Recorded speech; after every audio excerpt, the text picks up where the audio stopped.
اعوذ باللہ من الشیطان الرجیم بسم اللہ الرحمن الرحیم۔ گلریز خان صاحب، inspector law and state police college سے حالہ۔ آج ہمارا ٹاپک ہے آج کا interfaith, inter sect and inter religion harmony سے کیا مراد ہے۔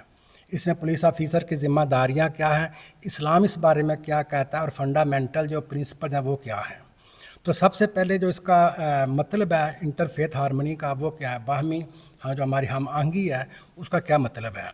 تو مختلف مسالک، مذاہب اور عقیدہ کے درمیان جو ہماری محبت ہے، جو ہماری برداشت ہے، جو ہمارا باہمی احترام اور امن ہے، ہم اسے قائم رکھنا۔ اس کا مطلب یہ ہے کہ تمام مسالک، مذاہب یا عقیدہ کے لوگ، خواہ وہ کسی بھی مسلک سے ہوں، عقیدے سے ہوں، انہوں نے اپنے درمیان امن کو قائم رکھنا ہے، بھائی چارے کو قائم رکھنا ہے، برداشت کرنی ہے کسی کی بات اور محبت کا پیغام دینا ہے۔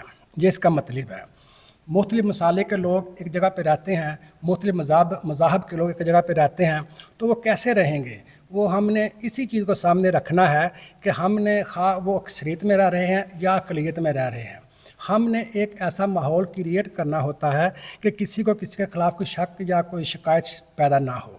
تو انٹر فیتھ جو ہارمنی ہے، بین المذاہب ہم آہنگی ہے، بین المسالک ہم آہنگی ہے، یا بین الاعتقاد ہم آہنگی ہے، اس کا مطلب یہ ہے جو ہمارا بھائی چارہ ہے وہ پراپر طریقے سے مینٹین رہے، ہم کسی کے مسلک کی بات نہ کریں، اپنے مذہب کو چھوڑیں نہ اور کسی کے مذہب کو چھیڑیں نہ۔ اس کا مین مقصد یہی ہے۔ تو اس بارے میں مذہب اسلام کیا کہتا ہے؟ مذہب اسلام نے واضح ہدایات جاری کی ہیں، ہمارے لیے احکامات اللہ نے جاری کیے ہوئے ہیں۔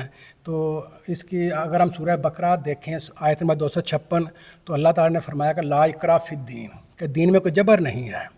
اور اس کے ساتھ رسول اکرم صلی اللہ علیہ وسلم نے فرمایا، ابو داؤد سنن کی ایک حدیث ہے کہ جس کسی نے معاہدے والے کے ساتھ ظلم کیا تو قیامت والے دن میں اس کے ساتھ اس کا وکیل ہوں گا۔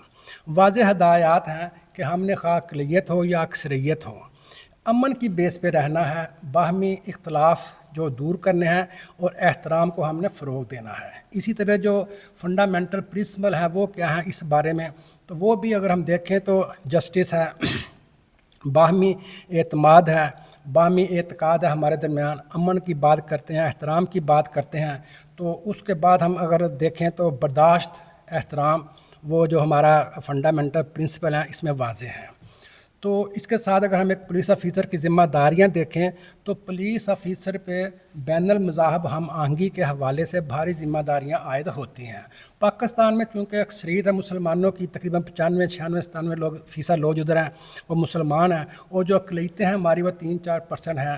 جتنا کردار پاکستان کی بنیادوں میں مسلمانوں کا ہے، اکثریتوں کا ہے، اتنا ہی کردار پاکستان کی بنیادوں میں اقلیتوں کا بھی ہے۔ تو جس طریقے سے ہم اکثریت بطور رہیں گے، اسی تناسب سے، اسی حیثیت سے اقلیتوں کو بھی، دوسرے مذاہب کو بھی، دوسرے مسالک کو بھی رہنے کا حق حاصل ہے۔ اگر ہم آئین پاکستان کی بات کرتے ہیں تو اس میں جا بجا ذکر کیا گیا ہے کہ ہم نے اپنا جو ادھر رہن سہن وہ کیسے کرنا ہے۔ آرٹیکل نمبر 19 ہے ہمارے پاس، اظہار کی جو ہماری اظہار رائے ہے اس کی آزادی دیتا ہے ہر ایک کو، کہ ہر ایک کو بولنے کا، تقریر کا، تحریر کا حق حاصل ہے۔ اس کے ساتھ آرٹیکل نمبر 20 ہے مذہب کی آزادی ہے، 25 ہے سب شہری آپس میں برابر ہیں، اور 36 ہے کہ اقلیتوں کے حقوق کا تحفظ۔ یہ ہم نے تمام چیزیں المختصر مینٹین کرنی ہے کہ ہمارے درمیان عقیدے کے طور پہ، مذہب کے طور پہ یا مسالک کے طور پہ امن قائم رہے۔ اللہ حافظ۔